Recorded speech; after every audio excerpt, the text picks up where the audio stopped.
What's going on, YouTube? It's your boy Lil Hater back at it again with a brand new video. And today for you guys, I'm gonna be watching 3 true Diddy horror stories. This video was absolutely insane, and I'm out of words. Let's get right into this video.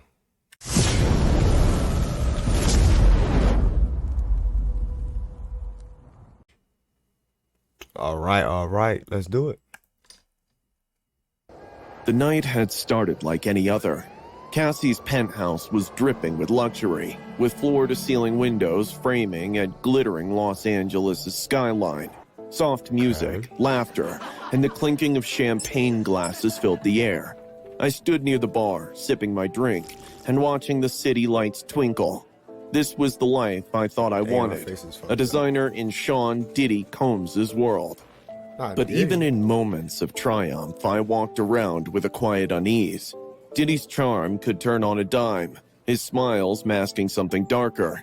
I had always tried to stay in his good graces, but that night, I could feel his eyes on me.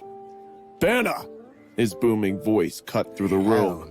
I turned to look at him, and he was grinning. There was something about the expression that made my skin crawl. He beckoned me over, his hand gripping a glass of liquor. "Come here," he said. His tone was sharp, almost accusing as I approached. "Who you been talking to?" he asked, leaning close. What? I blinked, confused. "You think I don't know?" His grin was gone now, replaced by something cold. "Don't lie to me," he snapped, his voice cutting through the hum of the party. People nearby glanced our way, then quickly turned away. My stomach tightened. I haven't said anything, I swear. He grabbed my wrist, his grip iron strong. "Come with me," he hissed, dragging me toward the sliding glass doors. The cold night air sliced through my dress as we stepped onto the balcony. The wind was sharp, carrying the distant hum of traffic from 17 stories below. "You think you can cross me?" he growled, his voice low and venomous. What do you mean? I stammered, my heart pounding. "You've been consorting with my competition," he snarled. I haven't, I swear. He didn't listen. His hands shot out, grasping my arms. Before I could respond, he pushed me backward. The cold metal railing hit me, biting into my back. I instantly understood the grave danger I was in. "Maybe I should teach you a lesson," he said, his voice eerily calm now, like a snake coiling before the strike. No! I screamed, but the words were ripped from my throat as he grabbed me by the arms and lifted me up. Suddenly, there was nothing beneath me. The world tilted violently, and I was dangling over the edge. The air was cold and biting, rushing past my legs as they fluttered uselessly. My hands clawed at my arms, my nails digging into his skin, but his grip was tightening. I couldn't breathe. My vision blurred with tears, the city below me a swirling vortex of lights and death. My mind raced, filled with images of the fall, the rush of air, the sickening thud of my body hitting the pavement, the blood. "Admit it!" he roared, shaking me like a doll. The motion made me scream, my body jerking uncontrollably. I didn't do anything. I sobbed, my voice ragged, but the words barely registered. His face twisted into something monstrous, a mask of rage and power. For a moment, I thought I saw him glance down as if he were calculating the distance to the ground. Was he gonna let go? I felt myself slipping, the cold steel of the railing pressing into my ribs as his grip shifted. My legs kicked wildly, my nails digging deeper into his arms. Please, please don't. I screamed, my voice raw and desperate. The wind roared, drowning out everything else. All I could hear was my own heartbeat, hammering in my ears like a countdown to the inevitable. He jerked me back over the edge. I collapsed onto the cold tiles of the balcony, my body trembling uncontrollably. My chest pumped as I gasped for air, my heart still racing like it was trying to escape my rib cage. But he wasn't done. "Get up!" he barked, grabbing me by the shoulders and dragging me to my feet. His fingers dug into my skin, leaving bruises that would linger for days. He shoved me backward into a patio chair, the impact jarring my already fragile body. My head snapped back, sudden blackout in my vision. "You think you can walk away from me?" he hissed. Leaning down into his face was inches from mine. "You're nothing without me. Nothing!" I couldn't move, couldn't breathe. Fuck The him, terror bro. coursing Fuck through this- me fuck had this frozen cat. my body. After what felt like an eternity, he stormed back inside, slamming the door behind him. I sat there for what felt like hours, feeling the cold seep into my skin. My mind rewound the moment I was dangling off that edge, my life in his hands. I came out of that apartment, my legs shaking, unable to walk, but it was nothing compared to what my arms looked like now, thumping in their bruised spots, whereas the scars Absolutely ran not, deep yo. into my emotional Absolutely core. He could have killed me. This was not the first time Diddy's anger had boiled over, but I swear it would be the last time I stayed silent. I survived that night. Now, the world needs to know the truth. That is crazy. That real? Sean Diddy Combs is facing a lawsuit from fashion designer Brianna Bana Bongolan, who alleges that in 2016 he assaulted her by groping her and attempting What? to dangle her off a 17th floor balcony at Cassie Ventura's apartment. Bana claims she feared for her life What during the the incident, fuck? which she says was part of an ongoing intimidation and abuse while working professionally with Combs. She's seeking $10 million in damages for emotional distress and other allegations, including sexual battery and false imprisonment. Combs, who denies the claims, is also facing other legal challenges related to abuse and misconduct. That is crazy. Well, I hope she's doing well. I was so ecstatic to join Justin Bieber's PR team.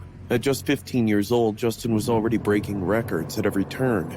People were crazy about him, and we did everything we Why they could make to him keep look his like image that? squeaky Why they do clean. him like that? That's fucked The up. first time I met P. Diddy, I knew he was P. trouble. He had this larger-than-life presence, always surrounded by bodyguards, women, and people who looked like they owed him something. When Justin got invited to one of Diddy's parties, everyone thought it was a Ain't no good party move like for his a career. Diddy party, yeah. Diddy was a legend, and hanging with him would make Justin look more mature and more Hell connected. no. Nobody saw the red flags. That party, it wasn't what I thought it'd be. Walking in, I felt it was all wrong. Music blared, lights were dim, and everything reeked of booze and weed. People were doing lines off glass tables, women fainted on couches, and guys laughed too hard in rooms behind locked doors. It wasn't just wild, it was sinister. Justin was way out of his depth. I could see it in his eyes. He was nervous, trying to act like he belonged, but he didn't. Then Diddy appeared, grinning like a wolf. "There's my guy," he said, throwing an arm around Justin. He pulled him away from the group, further into the house. I tried to follow, but one of Diddy's men stepped in my way, smirking. "He's good," the guy said. The whole night felt like it was spiraling out of control. I saw Diddy take Justin into a room and shut the door behind them. When Justin came out, he looked pale, like he'd seen something he couldn't process. "You okay?" I asked, keeping my tone casual. Justin nodded, avoiding eye contact. His hands were shaking. "Yeah, just tired," he muttered. A few weeks later, the infamous 48 hours happened. Diddy said he wanted to show Justin what it was like to live big. No one could stop it. Diddy was too powerful and Justin was too starstruck to say no. For 2 days, Justin vanished. No calls, no updates, nothing. When he came back, he wasn't the same. His face was pale and his energy drained. I tried joking with him, but he barely reacted. "What happened?" I asked when we were alone. He looked at me, his voice low. "It's just a lot," he said. "He doesn't stop." That's when the text began. Diddy would text Justin at odd hours, saying things like, "Come over tonight, we gotta talk," or "You owe me, kid." At first, Justin laughed it off, but it wore him down fast. One night, he just sat there, staring at his phone without blinking. "What is it?" I asked. Justin showed me the message. "You can't ghost me. Don't forget what I've done for you." After that, the parties became worse, pure nightmares.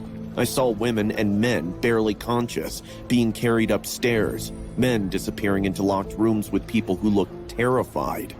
Drugs were everywhere, on trays, in people's hands, on mirrors in the bathrooms. Even people were slitting their skin with knives to rub drugs. Diddy dragged Justin into the worst of it, isolating him from everyone else. Once I found Justin sitting stiffly on a couch while Diddy sat too close, whispering into his ear. Justin looked like he wanted to run, but he couldn't. Bro. "Hey, Justin, we need you out front," I said, trying to give him an excuse to leave. Diddy shot me a look that dropped my stomach. "We're just talking," he said, his voice calm but cold. Justin bolted the second he could, and I followed. Outside, he finally cracked. "I can't do this anymore," he said, pacing back and forth. His hands were trembling, his voice raw. He keeps trying to get me alone. He doesn't leave me alone. "Then I'm gonna stop this," Fuck you, I told boy. him. "You don't get it." Trying to stick He it in snapped. your ass. "He's Diddy. My bad. If I piss him off, what do you think happens to me? To my Nah, career?" nothing, nigga. Justin started making excuses Like, yo, to say, homie, avoid come on, Diddy, dog. but the texts didn't stop. They got worse. "You don't ignore me. You know where to come." Sometimes Justin wouldn't What in even the sleep, fuck does sitting Diddy in got his going room on, for staring real? at his phone like it might explode. The breaking point came at another of Diddy's parties. I stayed close, watching every move. At one point, Diddy grabbed Justin by the arm and dragged him into one of those locked rooms. I stood outside, heart racing, but I couldn't get in. When Justin finally came out, he looked shattered, his face pale, his t-shirt wrinkled, and his eyes red like he'd been crying. "We need to go," he said, his voice shaky. I didn't ask questions. I just got him out of there. Years later, when allegations about Diddy began surfacing, I wasn't shocked. It felt like the world was finally catching up with Was he what we gay? all knew. Justin never spoke about it publicly. I'll be honest, I don't really know the ins and outs of this whole Diddy shit, but he wasn't gay, was he? I hope not, 'cause I don't think Justin might have got fucking, you know what I mean? But I know it still haunts him. You can see it in the way he flinches at certain names or avoids talking about that time in his life. P. Diddy's recollection of spending 48 hours with a young Justin Bieber remains a significant anecdote in their history. Describing it as a moment of bonding and mentorship, Diddy reflected on seeing Bieber's talent and potential early on. The intense two-day experience symbolized the passing of wisdom, dreams, and ambition between the generation of artists. While the recent allegations against Diddy cast a shadow over his legacy, this story serves as a reminder of the complex dynamics within the entertainment industry. As Bieber continues to focus on his own journey, the lessons from that time remain a part of his story. I want to know what the fuck they did. I'm gonna keep it honest with you. It started like any other shift. The 8th floor was quiet, just me and my cart full of towels and soaps. I was finishing up room 807 when I heard voices coming from the elevator. I didn't think much of it at first, but something about that man's voice made me stop. I peeked into the hallway, careful not to be seen. My heart skipped when I saw him, Sean Diddy Combs.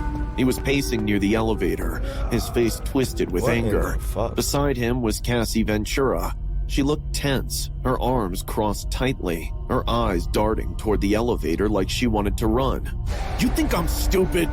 Diddy spat, his voice low but dripping with venom. "You think I don't know what you've been doing behind my back?" Man, fuck Cassie you, shook homie. her head, her voice barely audible. Sean, you're wrong. Sean, you're I wrong. haven't done anything. Sean, you're wrong. Oh my God, Sean. "Lie to me!" he roared, That fool and the like sound on the- exploded off your down the side. hall. I froze. The anger in his voice wasn't normal. It was unhinged. Cassie took a step back, but he grabbed her wrist. She Oh. flinched, trying to pull away. Sean, please. You're hurting me. She whispered, his iron-strong Oh finger my choking her God. neck, pushing to the wall, her face visible, struggling for breath. And then he slapped her. The sound Nah, bro. Nah. Had to. rang out like a gunshot, echoing down the hall. Cassie stumbled, grabbing the wall to steady herself. Oh, I hell could see the no. blood start to drip from her lip, bright red against her pale skin. Stop!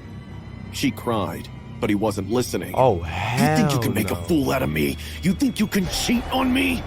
His voice was low, Oh, shaking fuck with that. rage. He grabbed her by the hair, yanking her back. Cassie screamed, her hands clawing at his arms. "You're mine!" he shouted, shoving her hard against the wall. Her head hit the plaster with a loud thud, leaving blood stains, and she slid Yo, to the she ain't floor. got no cousins or nothing, you know what I mean? She ain't got no family or something, yo, because we need to smoke this nigga. I'm saying we need to smoke, bro. Blood streaming down her face and Hell hair. no. My hands were shaking as I grabbed my phone, but I couldn't get my fingers to stop trembling long enough to dial. Cassie tried to crawl toward the elevator, her knees dragging across the floor, blood smeared on the tile Ain't as she no moved. fucking way. But Diddy grabbed her ankle, dragging her back like she was some rag doll. "You think you can run from me?" he growled. Nah. She turned onto her son. back, her hands raised to protect herself. Please, Sean. I didn't do anything. She begged. He didn't care. He punched her in the stomach, brutally hard. I heard the air rush out of her as she crumpled forward, blood drooling out of her bruised lips again, clutching her stomach. Her gasps were wet, like she couldn't breathe, crying, but no voice came out. I finally managed to call the front desk, whispering, Send security to the 8th floor. Please. Someone's being attacked. I stayed hidden, my back pressed against the wall as I listened to Cassie cry. Diddy was pacing again, muttering under his breath. Cassie tried to crawl away again, but she was moving so slowly. There's no fucking The way, elevator bro. dinged, but it was empty. "Where the hell do you think you're going?" he snarled, grabbing her arm and pulling her to her feet. Her knees buckled, and she collapsed again, her body trembling. He stepped on her waist with his feet, pushing down and grabbing her hair and pulling her head up as if he would break her literally like a puppet. Her face bruised and bloody, almost unrecognizable. "I'll break you enough so that no one dares touch you again. How does that sound, babe?" Sean said with a maddening grin. The service elevator finally opened, and 2 security guards rushed out. "Sir, step back!" one of them ordered. Diddy turned to them, his face still wild with rage. "This is none of your business!"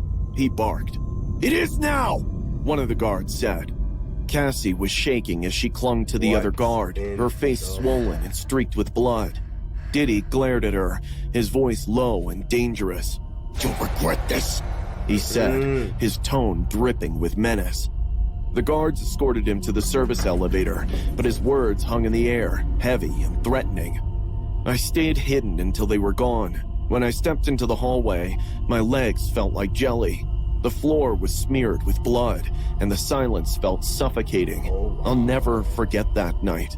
The look in Cassie's eyes, the sound of his voice, and the blood on the floor and walls. Some things you can't unsee. Surveillance footage from 2016 allegedly shows Sean Diddy Combs physically assaulting Cassie Ventura in the lobby of a Los Angeles hotel. The video, released in 2024, depicts Diddy dragging, shoving, and kicking Ventura during a confrontation. This footage surfaced following her earlier lawsuit, acquitting him of years of abuse, including violent incidents like this one. What in Combs the fuck, tried to yo? deny the allegations and claimed the video was manipulated at first. But then, when the incident fueled public and legal scrutiny over Diddy's alleged abusive behavior, he came live, apologized to Cassie. Whether he meant that apology or What not in the is fuck? definitely a question. But the surveillance footage is enough to make people uncomfortable. What in the fuck does bro have going on? Like, all jokes aside, bro is fucking crazy. Holy shit. But that is 3 true Diddy horror stories. If you guys want to see more of IMR Scary Tales, make sure you guys smack the like button. And if you guys want to join the most hated gang on YouTube, we're at 160 subs last night. If you guys want to join me and my road to becoming hopefully a decent entertainer, smash the subscribe button. I will see you guys next time. Have a good one, y'all. Peace out.